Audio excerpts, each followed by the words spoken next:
Support ఇవ్వనట్టుగానే మాట్లాడుతుంది. అయితే పాకిస్తాన్కు చైనా ఒక షాక్ ఇచ్చిందని చెప్పుకోవచ్చు. ఇన్ని రోజులు చైనా పాకిస్తాన్కు అండగా చైనా ఉంటుంది అన్న వార్త బయటకు వచ్చింది. అయితే చైనా ఇంకా టర్కీ ఈ రెండు దేశాలే పాకిస్తాన్కు అండగా ఉంటాయనే వార్త బయటకు వచ్చింది. కానీ ప్రజెంట్ వస్తున్న బ్రేకింగ్ న్యూస్ ఏంటంటే చైనా కూడా న్యూట్రల్గా ఉన్నట్టు తెలుస్తుంది. ఈ నేపథ్యంలో భారత్ పాక్ యుద్ధం పైన చైనా స్పందించింది. ఈ నేపథ్యంలో చైనా మాట్లాడుతూ టెర్రరిజం ఎక్కడ ఉన్నా అంతం కావాల్సిందే అంటూ కూడా చైనా ఒక బోల్డ్ స్టేట్మెంట్ ఇచ్చింది.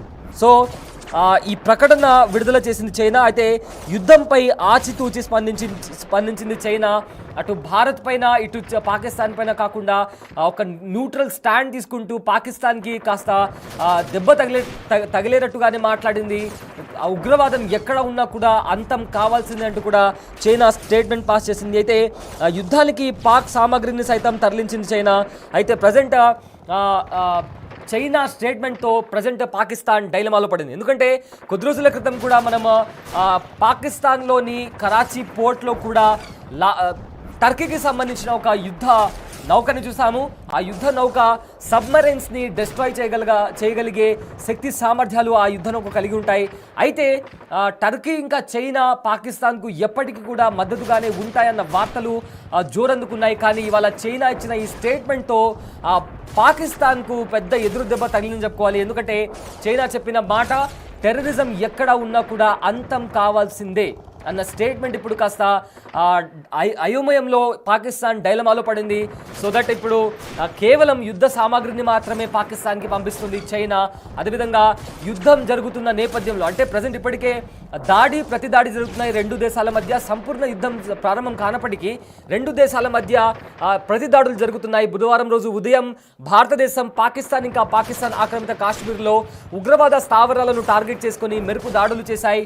ఈ నేపథ్యంలో పాకిస్తాన్ కూడా బార్డర్ దగ్గర బరిదెగించి ఎవరైతే అమాయక ప్రజల ఇల్లులున్నాయో అక్కడ ఊరిలో కావచ్చు, అదేవిధంగా పోన్స్లో కావచ్చు, ఆ బార్డర్ దగ్గర ఉన్న పంజాబ్, రాజస్థాన్, జమ్మూ కాశ్మీర్ ఏవైతే సరిహద్దులు భారత్ పాకిస్తాన్తో పంచుకుంటుందో అలాంటి సరిహద్దు ప్రాంతాల్లో సెన్సిటివ్ ఏరియాస్లో అమాయక ప్రజలపైన దాడి చేసింది పాకిస్తాన్. అయితే నిన్న కూడా భారత్ 9 స్థావరాలపైన పాకిస్తాన్లో ఉండే 9 స్థావరాలపైన అటాక్ చేసింది. అదేవిధంగా 12 డ్రోన్స్తో అటాక్ చేసింది. సో ఈ నేపథ్యంలో మొత్తం మీద కూడా భారత్ ఇంకా పాకిస్తాన్ మధ్య టెన్షన్ వాతావరణం కొనసాగుతున్న నేపథ్యంలో అమెరికా ఇంకా చైనా నుంచి బిగ్ స్టేట్మెంట్ వచ్చింది. అమెరికా అయితే ఈ యుద్ధంతో మాకు ఎలాంటి సంబంధం లేదు, కేవలం మేము దౌత్యపరంగా ఇద్దరి మధ్య శాంతి నెలకొల్పడానికి మాత్రమే ప్రయత్నించగలం తప్ప ఇది మాకు అవసరమైన యుద్ధం కాదంటూ కూడా అమెరికా వైస్ ప్రెసిడెంట్ అయిన జేడీ వాన్స్ చెప్పారు. అదేవిధంగా డొనాల్డ్ ట్రంప్ కూడా ఎన్నో శతాబ్దాలుగా భారత్ ఇంకా పాకిస్తాన్ కూడా గొడవ పడుతున్నాయి, దీనికి అంతం ఉండాలని కూడా ఆయన చెప్పారు. అయితే ఇదే నేపథ్యంలో ఒక ఇంట్రెస్టింగ్ ట్వీట్ కూడా వైరల్గా మారింది. ఆ ట్వీట్ ఏంటంటే భారత్ ఇంకా పాకిస్తాన్ మధ్య యుద్ధం జరుగుతున్న నేపథ్యంలో పాకిస్తాన్కి సంబంధించిన ఒక ట్వీట్ కూడా వైరల్గా మారింది. అయితే ఈ ట్వీట్ పాకిస్తాన్ నుంచి వస్తుంది అని ఒక సమాచారం మొదలైంది. అయితే ఆ ట్వీట్ పరంగా పాకిస్తాన్ ఇంటర్నేషనల్ పార్ట్నర్స్ దగ్గర నుంచి they are expecting more loans. ఎవరైతే వాళ్ళ ఇంటర్నేషనల్ పార్ట్నర్స్ ఉంటారో, వరల్డ్ బ్యాంక్ ఉంటుందో వాళ్ళ దగ్గర నుంచి ఇంకా మాకు లోన్స్ కావాలి, మా స్టాక్స్ ఏదైతే స్టాక్ మార్కెట్ ఉంటుందో అదంతా కొలాప్స్ అయిపోయింది, డీఎస్కలేట్ కాకుండా ఉండాలి అంటే, ఈ సిచ్యువేషన్ డీఎస్కలేట్ కావాలి అంటే మాకు ఇంకా ఫండ్స్ కావాలి, మాకు లోన్స్ కావాలి, nation urge to remain study fast అంటూ కూడా వాళ్ళు ఒక ట్వీట్ అనేది ప్రజెంట్ వైరల్గా మారింది. సో ఇప్పటికే ఆర్థిక వ్యవస్థ పాకిస్తాన్లో ఎంత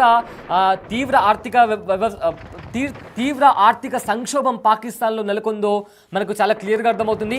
అక్కడ ఇన్ఫ్లేషన్ రేట్ కావచ్చు, పావర్టీ కావచ్చు, ఆర్ అన్ఎంప్లాయ్మెంట్ రేట్ కావచ్చు, వాటర్ క్రైసిస్ కావచ్చు, వీటన్నిటికీ సంబంధించి పాకిస్తాన్లో చాలా క్రైసిస్ నడుస్తున్నాయి. సో వీటన్నిటి నేపథ్యంలో ఒకవేళ పాకిస్తాన్ యుద్ధానికి వెళ్తే పాకిస్తాన్ నామరూపాలు లేకుండా అయిపోతుందని చెప్పడం ఖాయం. ఎందుకంటే వాళ్ళ దగ్గర ఎయిడ్స్ కానీ, అంటే వాళ్ళ దగ్గర కావాల్సిన సామాగ్రి కానీ, హెల్త్ ఇన్ఫ్రాస్ట్రక్చర్ కానీ, మెడిసిన్స్ కానీ ఇవన్నీ లేని పక్షాన ఒకవేళ యుద్ధానికి పాకిస్తాన్ వెళ్తే వాళ్ళకి కావాల్సిన సామాగ్రిని సమకూర్చడానికి వాళ్ళ దగ్గర ఫండ్స్ లేని పరిస్థితుల్లో వాళ్ళు వేరే దేశానికి శనార్థి అంటూ వెళ్లాల్సి వస్తుంది, లొంగిపోవాల్సి వస్తుంది. సో అలాంటి ప్లేసెస్లో వాళ్ళు వరల్డ్ బ్యాంక్ని అలానే వాళ్ళ ఇంటర్నేషనల్ పార్ట్నర్స్ దగ్గర కూడా లోన్స్ని కోరుతున్నట్టు కూడా ఒక ట్వీట్ ప్రజెంట్ వైరల్గా మారిందని చెప్పుకోవచ్చు. సో మొత్తం మీద ప్రజెంట్ భారత్ ఇంకా పాకిస్తాన్ టెన్షన్ వాతావరణం సాగుతున్న నేపథ్యంలో అటు మూడు కీలక డెవలప్మెంట్స్ వస్తున్నాయి. ఒకటి, అమెరికా నుంచి వచ్చిన స్టేట్మెంట్. అమెరికా ఏం చెప్తుందంటే ఖచ్చితంగా ఈ యుద్ధానికి మాకు ఎలాంటి సంబంధం లేదు, మేము దీంట్లో కలగజేసుకోము, ఎందుకంటే భారత్ పాకిస్తాన్ వాళ్ళిద్దరికి సంబంధించిన యుద్ధం ఇది, మేము కేవలం దౌత్యపరంగా ఇద్దరి మధ్య శాంతిని నెలకొల్పే ప్రయత్నం చేస్తాం తప్ప మేము కోరిన యుద్ధం కాదు ఇది అంటూ కూడా American vice president JD Vance చెప్తుంటే, డొనాల్డ్ ట్రంప్ ఏమో రెండు దేశాలతో నాకు చాలా సాన్నిహిత్యం ఉంది, ఫ్రెండ్షిప్ ఉంది, సో వీళ్ళిద్దరూ గొడవ పడకుండా యుద్ధం ఆపేయాలని కోరుకుంటాను, అండ్ ఆల్సో ఏదైతే వీళ్ళ శతాబ్దాల కొద్దీ వీళ్ళ మధ్య గొడవ జరుగుతుందో అది కూడా సర్దుమనగాలని కూడా కోరుకుంటున్నాను అన్నట్లు కూడా